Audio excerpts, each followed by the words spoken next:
G'day, Professor Joseph Drew here. I'm here to talk to you this time about the need for a new public management paradigm to respond to the new and strange times that we find ourselves in. This is something I've been working on by myself and with some other colleagues, and I've got more work to come. And I thought it's about time I introduce it to you guys.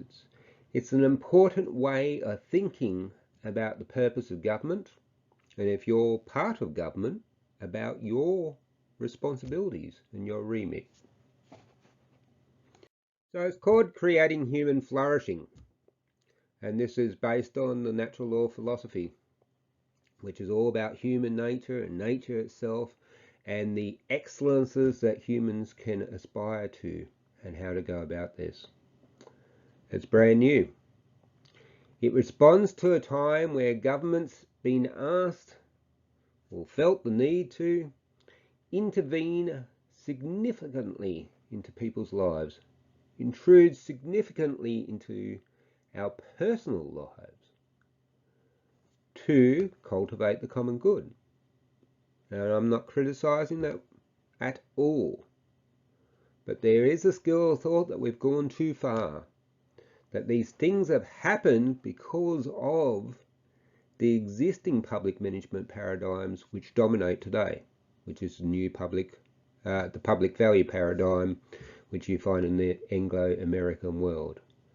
So I feel there's a real need to strike a balance again, to set limits and boundaries on what government can do and what we as individuals are responsible for doing. And this is creating human flourishing. So what were the old paradigms? First set of paradigms that came in, well known, new public management.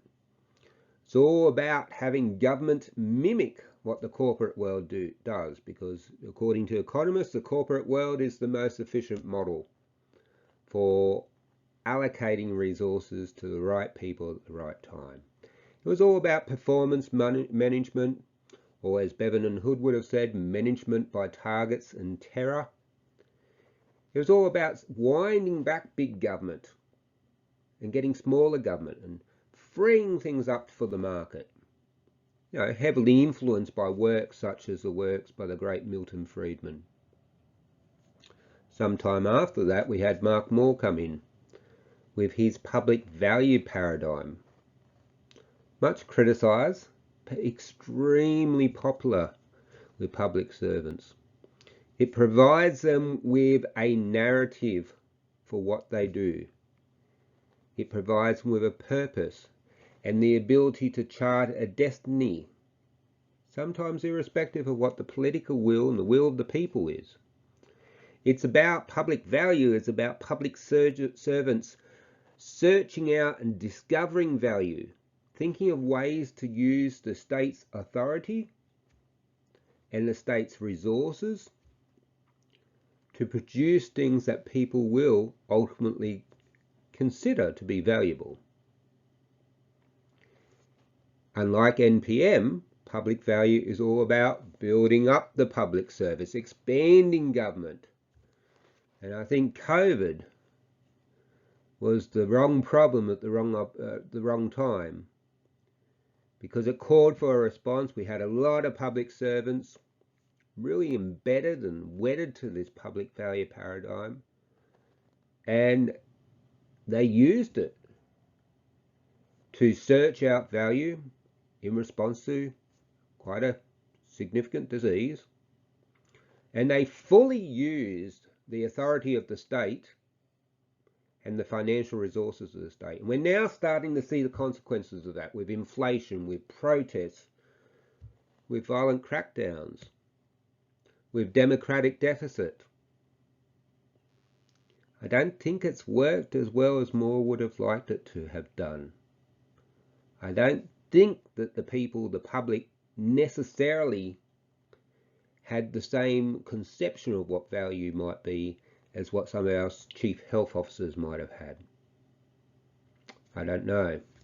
But I do know that people are calling for a change, and I do know that human dignity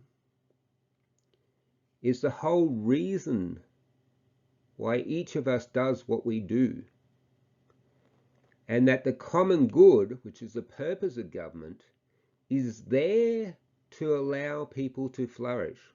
In the old Aristotelian terms, eudaimonia, horribly mistranslated as happiness.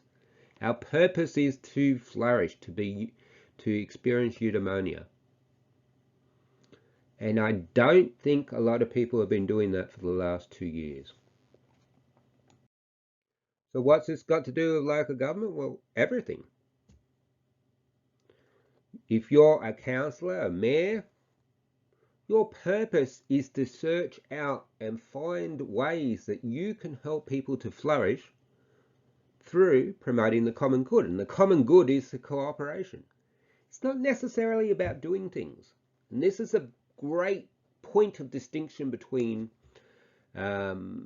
creating human flourishing and the dominant paradigm at present, which is public value. Public value wants government to be out there doing things. Creating human flourishing cautions against doing too much. It calls instead for cooperation, for getting people together to help themselves. And in doing so, not only do they generally manage to produce better results than if government had just taken on the responsibility themselves, but we create communities. It's in coming together and working together that we get to know each other, that we create communities. And communities is what the modern world, certainly over the last 3 or 4 decades I've noticed, have really started to unravel. Because government has got big and government has started to do more of the things that associations and people used to do, that people used to get together and cooperate to do. So I think the time is ripe. 2 big ideas of creating human flourishing is to get this balance right. The balance between, on the one hand, human dignity, your right to pursue your existential ends, be all that you can be given your current circumstances without undue interference.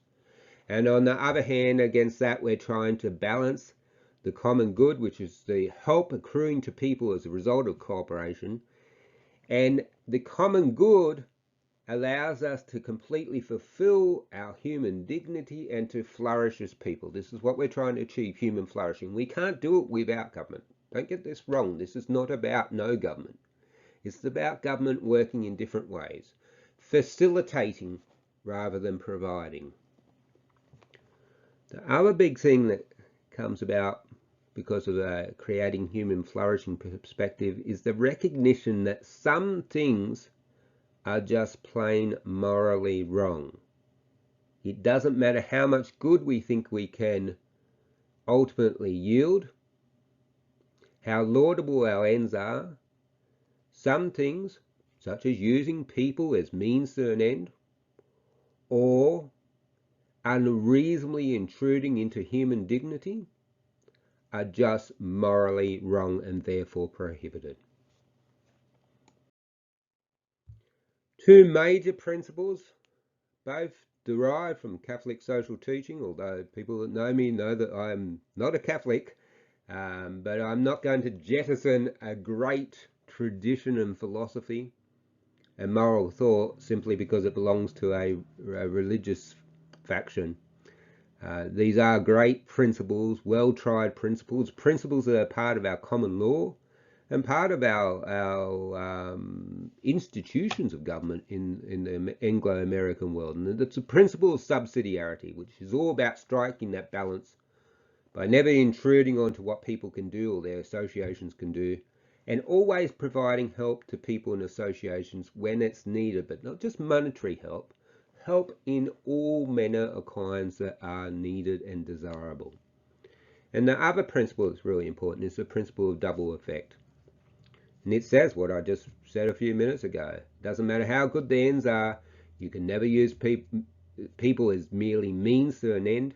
You can never bring about good ends through bad means. You're even considering a foreseeable bad side effect.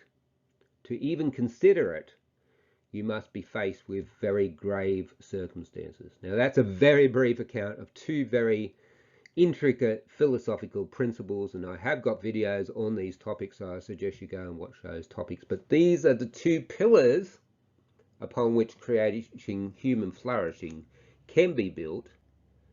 A public management philosophy that speaks directly to what we all want to be, to flourish, to be all that we can be, to achieve the excellences of human beings. Shouldn't that be the objective of government, to contribute to that?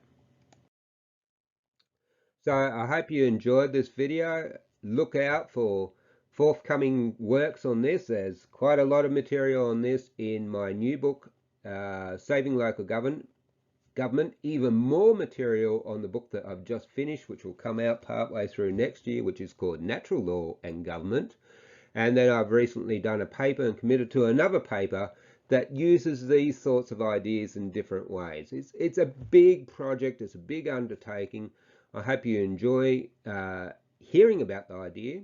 I hope you will come with me on the journey. And if you're a person who works in local government, I hope that it will start getting you thinking about facilitating, getting people and associations together to cooperate, rather than always pumping money in and being a provider local government. Because a provider local government, in the final analysis, will not be financially sustainable.